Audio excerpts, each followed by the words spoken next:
এই ভিডিওটি সম্পূর্ণ এন্টারটেনের জন্য বানানো হয়েছে, কাউকে ব্যক্তিগতভাবে আঘাতের জন্য বানানো হয়নি। দয়া করে কেউ পার্সোনাল নেবেন না। জয় হিন্দ, বন্দে মাতরম। আমাকে এর আগে অনেকে বলেছে, ও দিদি আমাকে এই পদটা দেবে, ওই পদটা দেবে আমাকে। আমি কাউকে না করতে পারিনি। ওই অনুব্রত আসলো, বললো যত গরু যায়, যত গরু পাচার হয়, ওই দায়িত্বটা দিদি আমি নেব। আমি ওকে না করতে পারিনি, ও আমার ছোট ভাইয়ের মতো, আমি ওকে দিয়ে দিয়েছি। পার্থবাবু আমাকে বললো একবার এসে, বললো দিদি এই চাকরি বাকরির ব্যাপারটা দিদি আমার উপরে ছেড়ে দাও, এসএসসি লোডটা আমার উপরে ছেড়ে দাও দিদি, আমি ওটাকে হ্যান্ডেল করছি। ওই তো আমি ওদেরই দায়িত্বটা দিলাম। আমার ছোট ভাই আমাকে অনেক আশা করে বলেছে, আমি আশাটা রাখলাম। তাছাড়াও আমার ভাইপো রয়েছে নিজের, ওটা আমার ভাইপো না, আমার ছেলের মতো, আমার ছেলেই ধরুন।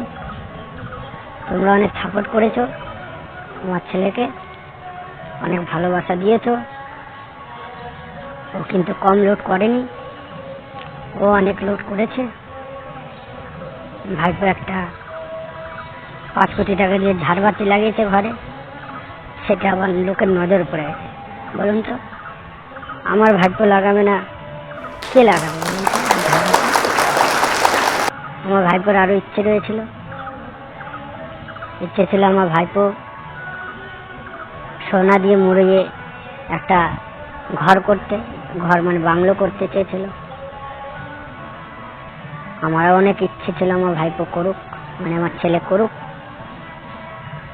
যেটাই হোক, আপনারা সাথে থাকুন, এরকম ভালোবাসা দিন। আমি জানি আপনারা আমাকে ঘৃণা করেন না।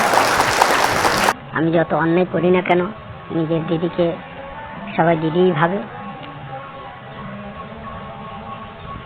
আমি আশা রাখবো 2024 লোকসভায় ভোটে আমাকে আবার জয়যুক্ত করবেন, জয়যুক্ত করে আমাকে আবার নিজের করে নেবেন মাটির মানুষের জন্য। এইটুকু আপনাদের করতেই হবে। তারপরে আমার অনেক স্বপ্ন রয়েছে, কি ওয়ান্ডার, কন্যাশ্রী,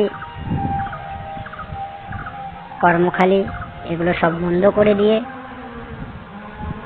আপনাদের ভিক্ষার ঝুলি কাঁধে উঠিয়ে দিয়ে আমি আমার স্বপ্ন পূরণ করব।